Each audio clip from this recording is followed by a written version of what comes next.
गुरुर्ब्रह्मा गुरुर्विष्णु गुरुर्देवो महेश्वरः गुरुर्साक्षात् परं ब्रह्म तस्मै श्री गुरुवे नमः। कथा आगे बढ़ती है। हृदय सराहत सिलो नाई, गुरु समीप गबने दो भाई। सुमन पाए मुनि पूजा कीनी, पुनि आशीष दुह भायन दीनी। सुफल मनोरथ हो तुम्हारे, राम लखन सुनि भय वो सुखारे। सीता जी की सौंदर्य का स्मरण करते करते राम लक्ष्मण विश्वामित्र जी के पास पहुँचते हैं। फूलों से गुरुदेव की पूजा की। सुमन पाए मुनि पूजा कीनी। विश्वामित्र जी ने दोनों भाई को आशीर्वाद दिए। पुनि आशीष दुह भाई न दिन। फिर कहते सुफल मनोरथ हो तुम्हारे, जो तुम्हारी इच्छा है पूर्ण हो। विश्वामित्र जी ने आशीर्वाद दिए। यहाँ प्रश्न उठता है, विश्वामित्र जी बहुवचन किस लिए प्रयोग किया? केवल राम का ही नाम लेते ना, जो राम जी का काम हो। हाँ, इच्छा तो राम जी की थी ना, लेकिन सुफल मनोरथ हो तुम्हारे, तुमको न, तुम्हारे मतलब दोनों भाई का। और दोनों भाई ने चारों भाई को आशीर्वाद यहीं से मन ही मन दे दिए। तो बहुवचन कहा गया, तो ये सुन के राम और लक्ष्मण दोनों खुश हो गए। यही बात है। लक्ष्मण जी तो बैरागी है, आप जानते हो, उन्हें आशीर्वाद की क्या जरूरत है? गुरु ने ऐसी भूल क्यों की जो बैरागी को भी आशीर्वाद दे दिया और त्यागी को भी आशीर्वाद दे दिया? सबको जान बूझ करके दोनों को आशीर्वाद देते। सुफल मनोरथ हो तुम्हारे, क्यों दिए? एक संत ने इसका सुंदर स्पष्टीकरण किया। सीता जी 8 सखियों के साथ जा रही थी, उनमें उर्मिला भी थी। 8 सखियों में उर्मिला थी। गौरी पूजन कौन कर रही है? सीता जी, क्योंकि धनुष जग किसके लिए होगा? तो सीता जी का। इसमें उर्मिला जी का नाम कैसे आएगा? गौरी पूजन के लिए माता ने सीता जी को भेजा, तो यहाँ सीता जी की प्रधानता है, उर्मिला जी की प्रधानता नहीं है। लेकिन सखियों के बीच में उर्मिला भी तो है। लेकिन उर्मिला ने चुपके से लक्ष्मण को देखा, किसी को पता नहीं चला, अपना बातें जो है व्यक्त नहीं की। जैसे भगवान राम ने लक्ष्मण से व्यक्त किया, सीता जी ने अपने सहेलियों के साथ व्यक्त किया, या सखी ने सीता जी को बोले या अब तो चलो दर्शन हो गए। इस तरह की बात सीता जी की हो रही है ना। तो बीच में उर्मिला जी कैसे आती? छोटी बहन है। हाँ, तो उर्मिला जी मन ही मन यह धारणा कर लिए। हो सकता है, ऐसा भी हो सकता है, ये साथ में तो थी ना।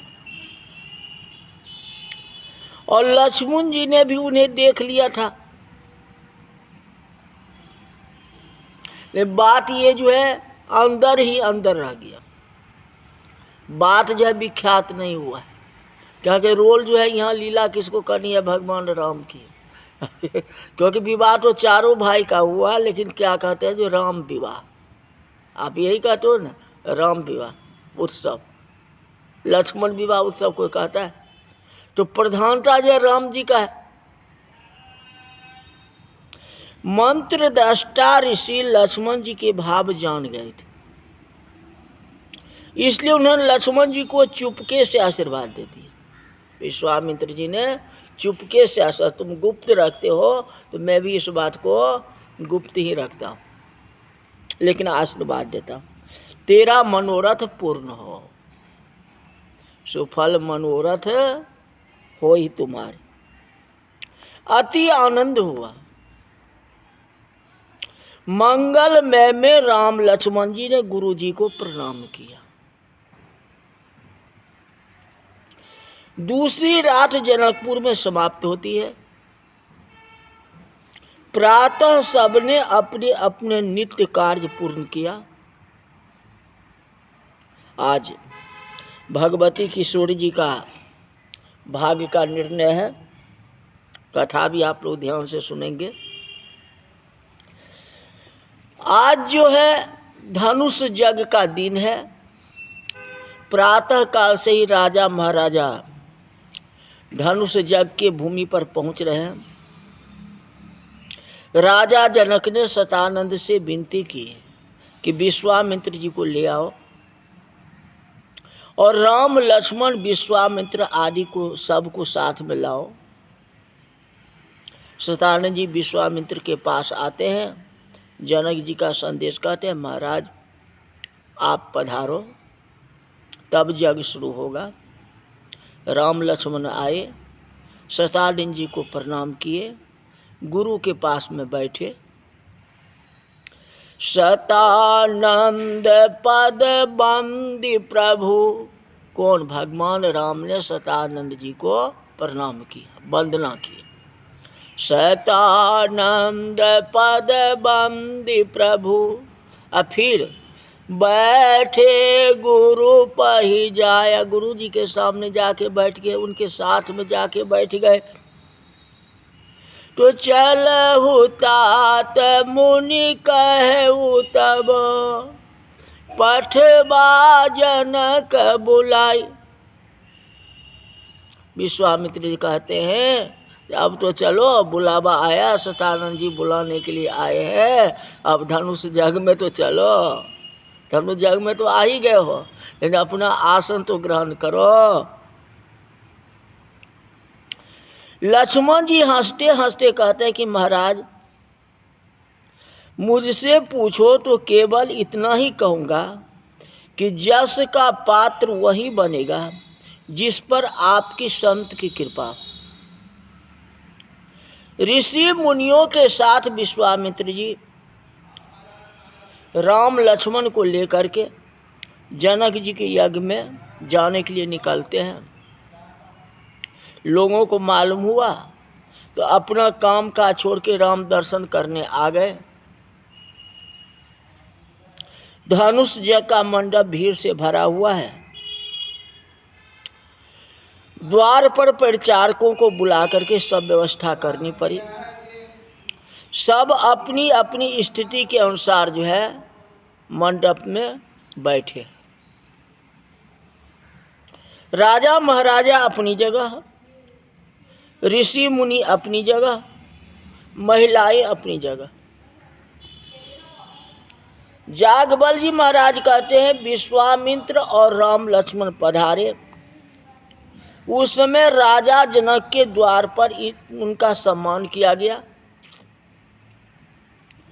विश्वामित्र ऋषि मुनि और राम लक्ष्मण जनक जी का सम्मान स्वीकार करके मंडप में बैठे और परिणाम यह हुआ कि प्रत्येक व्यक्ति को राम विभिन्न रूप में दिखाई दिए।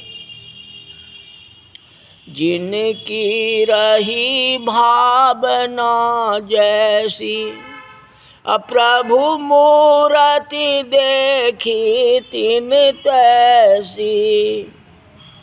मानसकार तुलसीदास ने ऐसा लिखा है। योगियों को राम एक परम तत्व के रूप में दिखाई दिए, विद्वानों को विराट रूप में, भगवान के भक्तों का राम जो है आराध्य देव के रूप में, जनक सुनैना को अपनी संतान जैसे, नगरवासियों को अपने निकट संबंधी कुटुंब जैसे, अभिमानी राक्षस को कपट से राजा महाराजा बन करके आए थे। साक्षात काल रूप 5 मिनट दिखाई दिए। जैसी जैसी रुचि थी जाकी रही भावना जैसी, प्रभु मूरत देखी तीन तैसी। जो जिन भावनाओं से भगवान को देखा तो उसी रूप में उनका जो है दर्शन हो गए।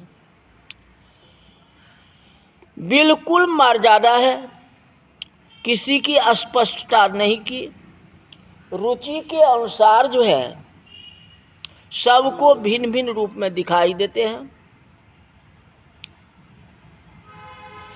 मर्यादा संत गोसाई जी स्त्रियों के बात आने पर स्पष्टता नहीं करती है कौन कैसा दिखा। जिसकी जैसी रुचि थी, जिसकी जैसी भावना थी, उस रूप में दिखाई दी। मर्यादा के साथ तुलसीदास जी ने लिखा है। वाल्मीकि जी एक जगह लिखते हैं, जो जानकी जी श्रृंगार कर रही थी तो कौआ सीता जी के वक्ष स्थल पर चोंच मारता है। लिखा हुआ ना रामायण में आरण्यकांड। वाल्मीकि जी को बात तुलसीदास जी को पसंद नहीं आया, फिर भी उसे अलग नहीं कर सकते थे क्योंकि सबकी सम्मत रखना है ना। अत्यंत खूबी से तुलसीदास जी लिखते हैं, जानकी जी का श्रृंगार कर रही थी, जानकी जी श्रृंगार कर रही थी तो कौआ जो है पाँव में चोंच मारा। यही लिखा हो ना। कहाँ उसकी कोई स्पष्टता नहीं की। यहाँ जो है मर्यादा का पालन किया गया। सीता चरण चोंच कर भागा, ग्रंथ के बारे में। धनुष मंडप में 2 महत्वपूर्ण बातें आ रही हैं। भारत के ऋषियों ने भारत के साधु संत के वर्ण भेद नहीं किया, वर्ण की व्यवस्था उत्पन्न कर दी।